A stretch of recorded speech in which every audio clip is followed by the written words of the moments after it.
அன்பர்களே, ஆண்டவராகிய இயேசு கிறிஸ்துவின் நாமத்தில் உங்களுக்கு மனம் நிறைந்த வாழ்த்துக்களை தெரிவித்துக் கொண்டு சத்திய வசனம் திருமறை பாட நிகழ்ச்சிக்கு உங்களை அன்போடு அழைக்கிறோம். சத்திய வசனம், இது தேவனின் வசனம். நாம் சோர்ந்து போகையில் கரம் கொடுக்கும் நம் தேவனின் வசனம். தம்முடைய சொந்த குமாரன் என்றும் பாராமல் நம் எல்லாருக்காகவும் அவரை ஒப்புக் கொடுத்தவர் அவரோடே கூட மற்ற எல்லாவற்றையும் நமக்கு அருளாதிருப்பதெப்படி? இயேசு கிறிஸ்துவின் இனிய நாமத்தில் சத்தியவசனம் நேயர்களுக்கு என் அன்பின் வாழ்த்துக்கள். இந்த நாளிலும் கிறிஸ்மஸ் காலங்களில் தேவனுடைய பிறப்பை குறித்து தியானிப்பது வழக்கம். ஒவ்வொரு வருஷம் நாம் இயேசுவின் பிறப்பை தியானித்தாலும் ஒவ்வொரு வருடமும் அது நமக்கு ஏதாவது புதியதொன்றை போதித்து கொண்டே இருக்கிறது. அவருடைய பிறப்பின் ரகசியம் அது ஒருவராலும் முழுமையாய் கண்டுபிடிக்க முடியவே முடியாது. நமக்கு அப்பப்பொழுது அவர் சிலவற்றை அவர் நமக்கு வெளிப்படுத்துகிறார். இன்றைக்கும் நாம் அவருடைய பிறப்பை குறித்து தியானிக்க இருக்கிறோம். பிதா ஏன் தன் குமாரனை பலியாவதற்காக அனுப்பினார்? அதை நாம் பார்த்தோம் என்றால் அது நிச்சயமாக தேவனுடைய அன்பு. இந்த மனிதன் மேல் அவர் அன்பு கொள்ள வேண்டிய அவசியம் என்ன? இவன்தான் ஏதேனில் அவருடைய வார்த்தைக்கு கீழ்ப்படியாமல் அவன் பிசாசிற்கு அடிமையாகி துரத்தப்பட்டானே, அவன் மேல் ஏன் அவர் அன்பாய் இருக்க வேண்டும்? இன்றைக்குள்ள மனிதனும் யாரும் இயேசுவிடத்திலே அத்தனை அன்பு செலுத்தவில்லையே. எல்லாரும் பாவம் செய்து தேவ மகிமை அற்றவர்களாய்த்தானே நாம் ஜீவிக்கிறோம். அப்படி இருக்க அவர் என் பேரில் அன்பு கொள்வதற்கு காரணம் என்ன? அப்படி என்றால் ஆண்டவர் மனிதனை பார்க்கிறார். அவன் ஏதேனிலே ஆதாம் மட்டும் இருந்த பொழுது அவன் தனியாயிருப்பது நல்லதல்ல என்று கண்டு அவனுக்கு ஒரு துணையை ஏற்படுத்தினார். இன்றைக்கு அவர் மனிதனை பார்க்கும் பொழுது எந்த நிலையில் பார்க்கிறார்?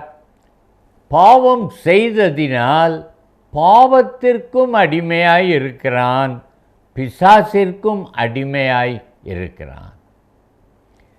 இவன் அடிமையாய் இருக்கும் பொழுது இவனுக்குள் தேவனுடைய சித்தம் இருக்க முடியாது. பிசாசின் அடிமையோடு தேவன் அவர் உறவாடுவாரா? தேவன் அவனுக்குள் வாசம் பண்ண முடியுமா? முடியாது. ஆகவே அவன் தேவனை விட்டு பிரிந்து தூரத்திலே போய்விட்டான். தேவன் மனிதனை இழந்தார். அவனை தன்னுடைய சாயலிலே உருவாக்கி அவனை கண்டு அவனோடு பேசி மகிழும்படியாய் விரும்பின தேவன் அவன் பாவம் செய்த பொழுது அவனுக்கும் அவருக்கும் ஒரு தொடர்பு அற்று போயிற்று. இரண்டு பேருக்கும் இடையில் ஒரு பிளவு ஏற்பட்டு விட்டது. ஆனாலும் தேவன் ஆதியிலே மனிதன் மேல் கொண்ட அன்பை அவர் விடவே இல்லை. அவர் நேற்றும் என்றும் என்றும் மாறாதவர். ஆகையால் பார்த்தார், இந்த மனிதன் பாவத்திற்கு அடிமையாகி பிசாசிற்கு அடிமையாகி இப்படி கஷ்டப்படுகிறான். நம்பிக்கை இல்லை, அவனுக்கு பரலோகம் திறக்கவே திறக்காது, அவன் நரகத்தில் போய் வேதனைப்படுவானே என்று மனிதன் மேல் மனதுருகி அவனுக்கு ஒரு பாவத்தினின்று மீட்கப்படும் ஒரு வழியை போதிக்க, அந்த மீட்பை சம்பாதித்து கொடுக்க தம்முடைய குமாரனை அனுப்பினார். யோவான் 3:16 அதை வாசிக்கிறோம். தேவன் தம்முடைய ஒரே பேரான குமாரனை விசுவாசிக்கிறவன் எவனோ அவன் கெட்டு போகாமல் நித்திய ஜீவனை அடையும்படிக்கு அவரை தந்தருளி இவ்வளவாய் உலகத்தில் அன்பு கூர்ந்தார். நீ நித்திய ஜீவனை பெற வேண்டும், பரலோக சந்தோஷத்தை அனுபவிக்க வேண்டும் என்றால் உம்மிடத்தில் கேட்கப்படுகிற ஒரு காரியம் என்னவென்றால், தேவனுடைய குமாரன் உம்முடைய பாவங்களுக்காக சிலுவையில் மரித்து இரத்தத்தை சிந்தி அவர் அடக்கம் பண்ணப்பட்டு உயிரோடு எழுந்து இன்றைக்கும் ஜீவிக்கிற தேவனாய் இருக்கிறார் என்பதை விசுவாசியும். அதை நீர் விசுவாசித்தால் அப்பொழுது நீர் ரட்சிக்கப்படுவீர். கிருபையினாலே, அதாவது அன்பினாலே விசுவாசத்தை கொண்டு ரட்சிக்கப்பட்டீர்கள். இது தேவனால் உண்டானது. ஆகவே பிதா தம்முடைய குமாரனை அனுப்பினது பாவத்திற்கு அடிமையாயிருந்த என்னையும் உங்களையும் மீட்டு பரிசுத்தமாக்கி பரலோகத்திற்கு பாத்திரவானாக மாற்றுவதற்காக அவர் தம்முடைய குமாரனை அனுப்பினார். எல்லாருக்கும் பரலோகத்திற்கு போகணுன்ற ஒரு ஆசை இருக்கும். ஆனால் இந்த உலகத்தில் இருக்கிற வரைக்கும் என் இஷ்டப்படி வாழ்வேன், முடிவில் நான் எப்படியும் பரலோகம் போகணும். இதுதான் ஒரு சாதாரண மனிதனின் ஆசை. இது நடக்குமா? பரலோகத்திற்கு நான் போகணுன்னா அதுக்கு ஏற்றபடி நான் வாழ வேண்டுமே. நான் இயேசுவை விசுவாசிக்க வேண்டும், அவர் என் பாவங்களுக்காக மரித்தார் என்று விசுவாசிக்க வேண்டும். நான் அவரை ஏற்றுக்கொள்ள வேண்டும். நான் இயேசுவை என் சொந்த இரட்சகராக ஏற்றுக்கொள்ள வேண்டும். அவரை என் தேவனாக, என்னை ஆளுகிறவராக ஏற்றுக்கொள்ள வேண்டும். அப்படி ஏற்றுக்கொள்ளுகிறவர்களைத்தான் அவர் தன்னுடைய பிள்ளையாக அவர் அறிவிக்கிறார். அவரை ஏற்றுக்கொண்டவர்கள் தேவனுடைய பிள்ளைகளாக மாறுகிறார்கள். அப்படிப்பட்ட ஒரு ஆசீர்வாதத்தை நம்மால் ஒரு நாளும் பெற முடியாத ஒன்றை தகுதியற்ற நமக்கு அப்படிப்பட்ட ஒரு கிருபையை அவர் செய்திருக்கிறார். நான் உங்களிடத்தில் கேட்கிறேன், இந்த உலகத்தில் எல்லாருக்கும் மோட்சம் போகணும், பரலோகம் போகணும்னு ஆசை. ஆனால் எல்லாரும் இயேசுவை ஏற்றுக்கொண்டிருக்கிறார்களா? இல்லையே. அவர் ஒருவர்தான் இந்த உலகத்தில் உள்ளவர்களுக்காக பாவத்தை நீக்க அவர் இரத்தம் சிந்தி மரித்தார். அவரை ஏற்றுக்கொள்ளாமல் எப்படி பரலோகத்திற்கு போக முடியும்? ஆனால் ஜனங்களுக்கு இயேசுவை ஏற்றுக்கொள்ள பிரியம் இல்லை. அதுதான் உண்மை. அவங்களுக்கு இந்த சிற்றின்பமும் உலக மாயையும் அவ்வளவு பெரிதாக தெரிவதினால் இயேசுவின் பரிசுத்தம், இயேசுவின் அன்பு, தாழ்மை இதெல்லாம் அவங்களுக்கு வேண்டாததாக மாறிவிட்டபடியால் அவர்கள் இயேசுவை ஏற்றுக்கொள்ளவில்லை. இன்றைய தியான வசனமாக நான் கொடுத்த வசனம் ரோமர் 8:32. நான் அதை உங்களுக்காக வாசிக்கிறேன். தம்முடைய சொந்த குமாரன் என்றும் பாராமல் நம் எல்லாருக்காகவும் அவரை ஒப்புக் கொடுத்தவர் அவரோடே கூட மற்ற எல்லாவற்றையும் அருளாதிருப்பது எப்படி? நீ இயேசுவை ஏற்றுக்கொண்டால் எல்லா ஆசீர்வாதங்களும், உன்னதத்தின் ஆசீர்வாதங்களும் உனக்குள் வரும். அப்படிப்பட்ட ஒரு காரியத்தை தான் பிதாவானவர் நம்மேல் உள்ள அன்பினால் செய்கிறார். என்னை கேட்டுக்கொண்டிருக்கிற சகோதரனே, இன்றைக்கு நேர் இயேசுவை ஏற்றுக்கொண்டிருக்கிறீரா? அவரோடு உள்ள சமாதானம், சந்தோஷம், அன்பு, பரிசுத்தம், தாழ்மை, இது அவ்வளத்தையும் நீர் அனுபவிக்கிறீரா? சமாதானம் அது தேவன் தருகிற ஒன்று, அதை அனுபவிக்கிறீரா? இல்லை என்றால் காரணம் என்ன? நீர் அவரை ஏற்றுக்கொள்ளவில்லை. 1941 ஜெர்மனி இங்கிலாந்தின் மீது போர் தொடுத்தது. 2ஆம் உலக மகா யுத்தம், செகண்ட் வேர்ல்ட் வார். அப்போ ராத்திரி லைட் எரியக்கூடாது, சத்தம் கேட்கக்கூடாது அப்படின்னு நிறையா தடைகள் இருந்தது. அப்போ இந்த பெற்றோர்கள்லாம், கிறிஸ்தவ பெற்றோர்கள்லாம் பார்த்தாங்க, இது கிறிஸ்மஸ் நேரமாக இருக்குது, இதில் என் பிள்ளைகள் சந்தோஷமாக பாட்டு பாடி எல்லாம் செய்யணும், இங்கேயோ கர்ஃப்யூ இருக்குது, நான் ஒன்றும் செய்ய முடியாத, என்ன செய்யலான்னு ஒரு சபையில் ஒரு போதகர் ஒன்று செய்தார். கொஞ்சம் தூரத்தில் உள்ள ஒரு தீவு, அதில் கொஞ்சம் கிறிஸ்தவர்கள் இருந்தார்கள்.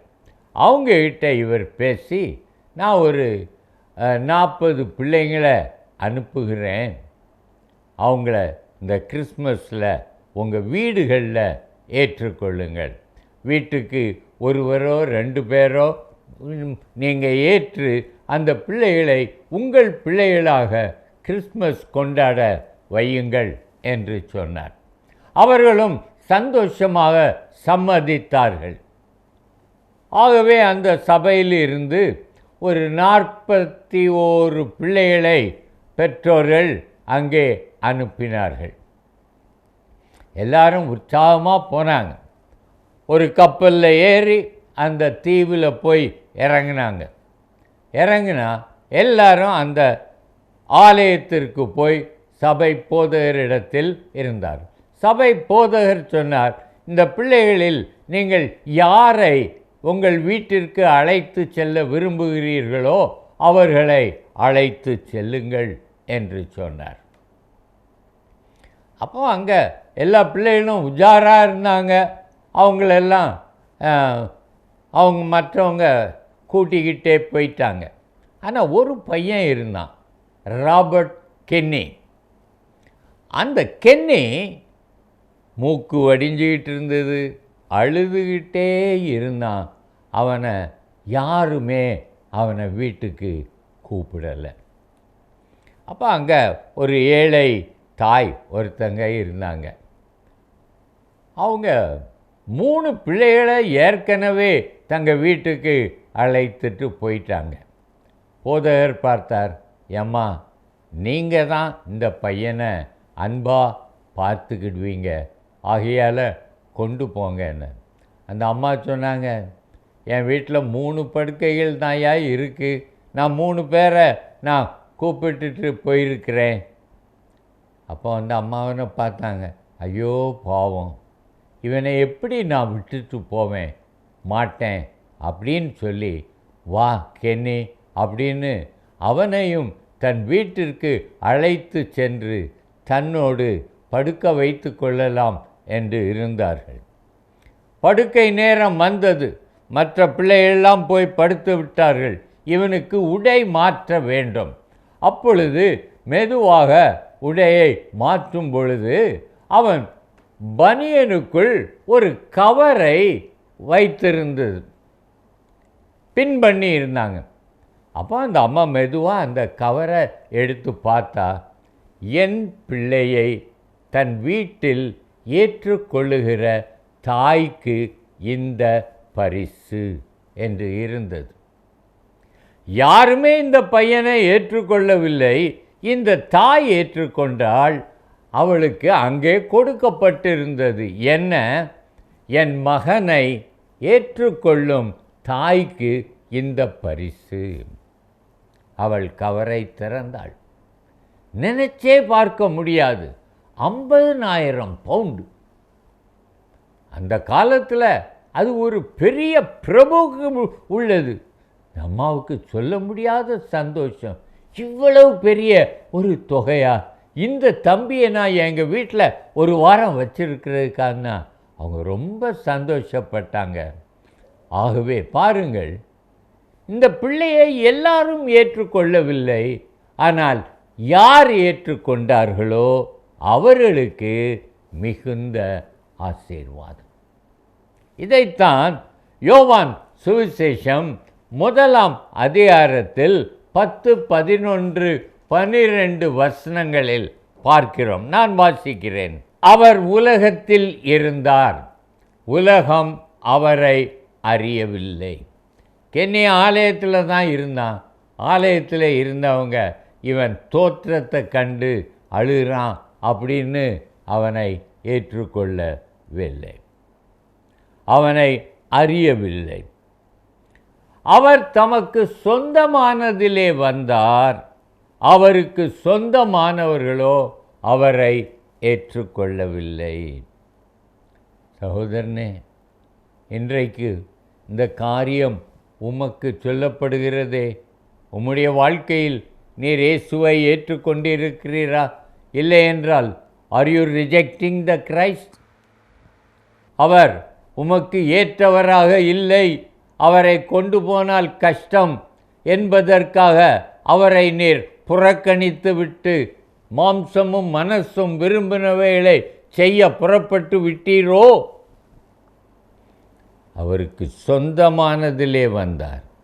உம்மை இரத்த கிரயத்தினால் வாங்கின அந்த இயேசுவை நீர் ஏற்றுக்கொள்ளவில்லை என்றால் உம்முடைய முடிவு பரிதாபமாக இருக்கும். அவருடைய நாமத்தின் மேல் விசுவாசம் உள்ளவர்களாய் அவரை ஏற்றுக்கொண்டவர்கள் எத்தனை பேர்களோ அத்தனை பேர்களும் தேவனுடைய பிள்ளைகளாகும்படி அவர்களுக்கு அதிகாரம் கொடுத்தார். சகோதரனே, நீ தேவனுடைய பிள்ளையானால் பிதாவானவர் சகல நன்மைகளினாலும் உம்மை திருப்தியாக்குவார். தமது சொந்த குமாரன் என்றும் பாராமல் அவரை நம் எல்லாருக்காகவும் தந்தருளினவர். அவரோடு கூட, அதாவது நீர் இயேசுவை ஏற்றுக்கொண்டால் அவரோடு கூட மற்ற எல்லாவற்றையும் அருளாதிருப்பது எப்படி? மத்தேயு 6:33 அதைத்தானே சொல்லுகிறது. முதலாவது தேவனையும் அவருடைய ராஜ்யத்தையும் தேடுங்கள், அப்பொழுது இவைகள் எல்லாம் உங்களுக்கு கூட கொடுக்கப்படும். சகோதரனே, பரலோகத்தை இழந்து போகாதிரும், தேவனுடைய பாதுகாவலை இழந்து போகாதிரும்.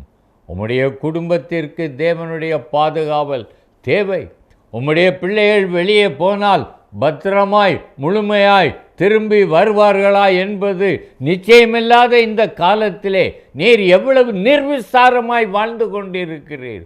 தேவ பாதுகாவல் உமக்கு வேண்டுமென்றால் தேவனை இன்றைக்கே ஏற்றுக்கொள்ளும். இந்த கிறிஸ்மஸ் உமக்கு தேவனை ஏற்றுக்கொண்டு அவருடைய நன்மைகளுக்கு பாத்திரவானாய் மாறின ஒரு கிறிஸ்மஸாய் இருக்கட்டும்.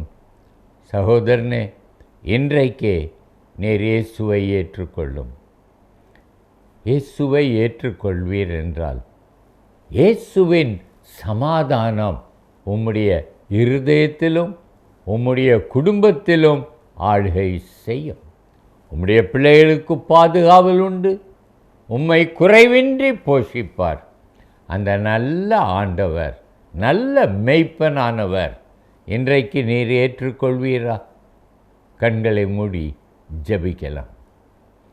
அன்பின் தகப்பனே, இன்றைக்கும் இந்த கிறிஸ்மஸ் காலங்களில் உம்மை ஏற்றுக்கொள்வது எவ்வளவு மேன்மை என்று நாங்கள் தியானித்தோம்.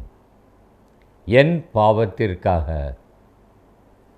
பாலகனாக பிறந்தீர், சிலுவையில் மரித்தீர், உயிர்த்தெழுந்தீர், பரலோகத்தில் இருக்கிறீர், இன்றைக்கும் ஜீவிக்கிறீர். உம்மை ஏற்றுக்கொள்ளாதவர்கள் நரகத்திற்குள் போவார்கள். உம்மை ஏற்றுக்கொண்டவர்களோ உம்முடைய பிள்ளைகளாய் சகல நன்மையையும் பெற்றுக்கொள்வார்கள் என்று வேதம் தெளிவாக சொல்லுகிறது.